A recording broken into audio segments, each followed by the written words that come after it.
નમસ્કાર મિત્રો, પ્રો ગુજરાતી ચેનલમાં આપનું સ્વાગત છે।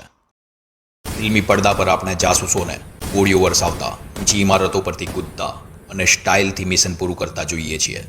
સિનેમા હોલ તાલીઓથી ગુંજી ઉઠે છે, સીટીઓ વાગે છે અને આપણે તેને ધુરંધર કહીએ છીએ।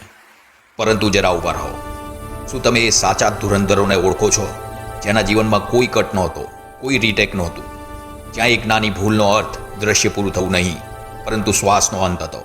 આ વાર્તા કોઈ કાલ્પનિક ઉપજ નથી, ન કોઈ ફિલ્મની સ્ક્રિપ્ટ છે।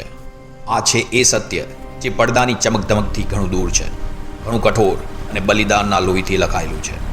આ કથા છે એવા મહાવીરની જેણે ભારત માતાની રક્ષા માટે પોતાનું અસ્તિત્વ જ સમર્પિત કરી દીધું। ન કોઈ મેડલ, ન કોઈ સન્માન, ફક્ત અંધકાર, એકતા અને ગુમનામ મૃત્યુ। આજે આપણે ઇતિહાસની એ ધૂળથી ભરેલી ફાઇલ ખોલી રહ્યા છીએ જેના પર લખાયેલું હતું ભારતનો બ્લેક ટાઈગર। મિત્રો, આગળ વધતા પહેલાં અમારી ચેનલને સબસ્ક્રાઇબ કરવાનું ભૂલશો નહીં। દુનિયામાં અનેક જાસૂસોની વાર્તા જાણીતી છે, પરંતુ ભારતનો એક એવો જાસૂસ હતો જેણે પોતાની ઓળખ, ધર્મ, પરિવાર, જીવન બધું જ દેશ માટે ત્યાગી દીધું। એ જાસૂસ હતો રવિન્દ્ર કૌશિક, જેને ભારતની ગુપ્તચર એજન્સી એવી રોએ બ્લેક ટાઈગરની ઉપાધિ આપી હતી। એક એવો જાસૂસ જે પાકિસ્તાનમાં લગભગ 8 વર્ષ સુધી રહ્યો, ત્યાંની આર્મીમાં ભરતી થયો અને મેજરનો હોદ્દો હાંસિલ કર્યો, પરંતુ દુર્ભાગ્યવશાત પોતાના જીવનના અંતિમ 18 વર્ષ પાકિસ્તાનની જેલમાં વિતાવવા પડ્યા અને ત્યાં જ તેણે અંતિમ શ્વાસ પણ લીધો। રવિન્દ્ર કૌશિકનો જન્મ 11 એપ્રિલ 1952ના રોજ રાજસ્થાનના શ્રી ગંગાનગર જિલ્લામાં થયો હતો। તેઓ પંજાબી પરિવારથી સંબંધ ધરાવતા હતા। તેમના પિતા ભારતીય વાયુસેનામાં અધિકારી હતા। તેમનું ઘર ભારત અને પાકિસ્તાનની બોર્ડરથી માત્ર 25 કિલોમીટર દૂર હતું, એટલે બાળપણથી જ રવિન્દ્રએ યુદ્ધ, તણાવ અને દેશપ્રેમને નજીકથી જોયા હતા। 1965 અને 1971ના ભારત પાકિસ્તાન યુદ્ધોએ તેમના મનમાં દેશ માટે કંઈક કરી છૂટવાની આગ પ્રગટાવી દીધી હતી। કોલેજના દિવસોમાં રવિન્દ્રને અભિનય અને થિયેટરનો ખૂબ જ શોખ હતો। લોકો કહેતા કે તેઓ વિનોદ ખન્ના જેવા દેખાય છે, પરંતુ અંદરથી તેમનું મન દેશ માટે કંઈક મોટું કરવાની આગથી ભરાયેલું હતું।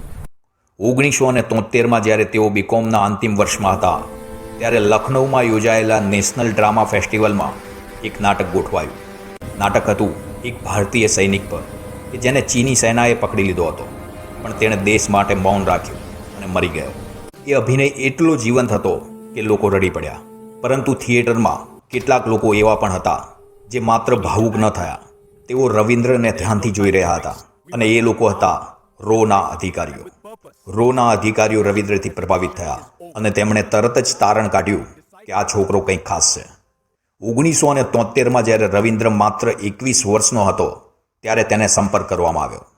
તેમને ગુપ્ત એજન્ટ બનવાની ઓફર આપવામાં આવી અને પૂછવામાં આવ્યું કે શું તેઓ દેશ માટે બધું જ ત્યાગવા માટે તૈયાર છે। જોખમની સંપૂર્ણ માહિતી હોવા છતાં પણ રવિન્દ્રએ એક ક્ષણ પર વિચાર કર્યા વગર હા કહી દીધી।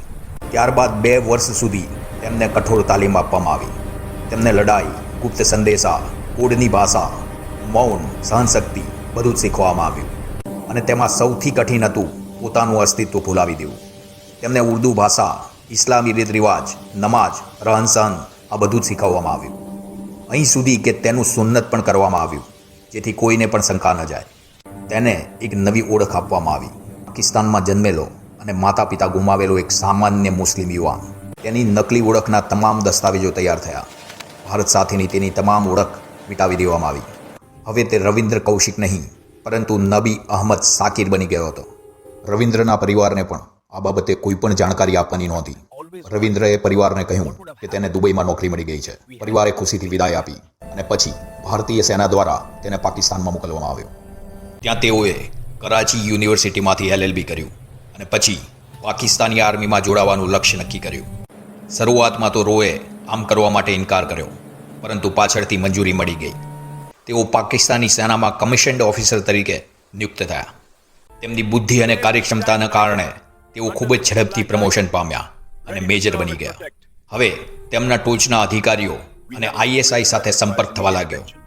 આ પદ પર રહીને તેમણે સેનાની હલચલ, હથિયારોની અવરજવર, અધિકારીઓની નિમણૂક અને યુદ્ધની તૈયારીઓ આ બધી જ માહિતીઓ તેઓ ગુપ્ત રીતે કુવેત અને દુબઈ મારફતે ભારત મોકલતા રહ્યા। આ માહિતીઓના કારણે અનેક વખત ભારતીય સૈનિકોની જાન બચી શકી હતી, એક વખત તો લગભગ 20,000 ભારતીય સૈનિકોનું જીવન આ મહત્વની માહિતીને લીધે બચી શક્યું હતું. પાકિસ્તાનમાં પોતાની ઓળખ મજબૂત કરવા માટે તેમણે અમાનત નામની એક યુવતી સાથે લગ્ન કર્યા. તેમને એક પુત્ર પણ થયો, પરંતુ પોતાની સાચી ઓળખ તેમણે ક્યારેય પોતાની પત્ની કે પુત્રને આપી નહીં. બધું જ યોજના મુજબ ચાલી રહ્યું હતું. એવામાં જ ભારત સરકારે એક મોટી ભૂલ કરી. રવિન્દ્રની મદદ માટે તેમણે એક નવો એજન્ટ પાકિસ્તાન મોકલ્યો, પરંતુ તે એજન્ટ અજાણ અને યોગ્ય રીતે પ્રશિક્ષિત ન હતો. રોનો એ એજન્ટ કે જેનું નામ ઇનાયત મસીહ હતું, તે સરહદ પાર કરતાં જ પકડાઈ ગયો અને અત્યંત કડક એવી પૂછપરછમાં તે તૂટી ગયો. તેણે માહિતી આપી કે એક ભારતીય જાસૂસ પાકિસ્તાની સેનામાં મેજર છે અને હિન્દુ હોવા છતાં પણ મુસ્લિમ બનીને રહે છે. બસ એ જ ક્ષણે રવિન્દ્રનો ભાંડો ફૂટી ગયો. પાકિસ્તાની સૈન્યએ યોજના બનાવી અને તેના દ્વારા રવિન્દ્રને તેને મળવા બોલાવવામાં આવ્યો અને ત્યાં જ તેને પકડી લેવામાં આવ્યો. રવિન્દ્રની ધરપકડ કર્યા બાદ તેના પર અસંખ્ય અત્યાચારો થયા. 1985માં તેને ફાંસીની સજા સંભળાવવામાં આવી, જે પછી જીવન કેદમાં બદલાઈ ગઈ. તેઓને અંતે મિયાવાલી જેલમાં રાખવામાં આવ્યા. અંતે 2001માં સતત અત્યાચાર સહન કરતાં કરતાં પાકિસ્તાનની જેલમાં જ રવિન્દર કૌશિકે અંતિમ શ્વાસ લીધો. એવું કહેવાય છે કે તેની પત્ની અમાનત એકવાર તેને મળવા આવી હતી અને માત્ર એટલું જ પૂછ્યું હતું કે તમે મારા સાથે એવું કેમ કર્યું. રવિન્દ્રનો માત્ર એક જ જવાબ હતો, મારા દેશ માટે. ત્યારબાદ તે ક્યારેય પાછી આવી નહીં.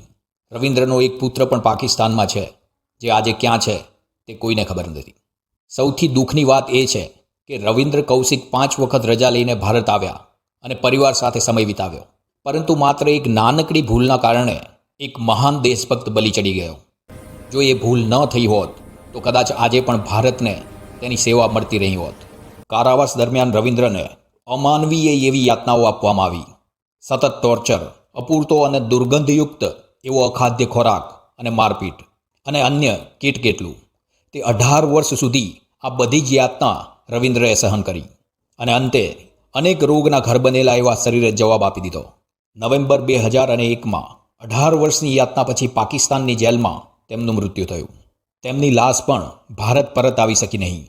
રવિન્દ્ર એક એવો યોદ્ધા કે જે દેશ માટે ગુમનામીમાં મરી ગયો. દરેક શહીદને તોપોની સલામી નથી મળતી. ભારતનો બ્લેક ટાઈગર ભલે આજે ગુમનામ છે, પરંતુ અમર છે. આવા યોદ્ધાઓની શૂરવીરતા પેઢીઓ સુધી પ્રેરણાનો સ્ત્રોત બની અને જીવંત રહે છે. તેમની કહાની આપણને ગર્વ અપાવે છે અને પ્રશ્ન પણ પૂછે છે કે શું આપણે આપણા અસલી નાયકોને ઓળખી શક્યા? રવિન્દ્ર કૌશિક એ માત્ર નામ નથી, તે બલિદાન, દેશપ્રેમ અને નિસ્વાર્થ સેવાની જીવતી એવી મિસાલ છે. એવા મહાન યોદ્ધાઓને સતત નમન. મિત્રો, આશા રાખું છું કે આપને આ વિડીયો ગમ્યો હશે, તો અમારી ચેનલને સબસ્ક્રાઈબ કરો, તેને લાઈક અને શેર પણ કરો. Thank you very much.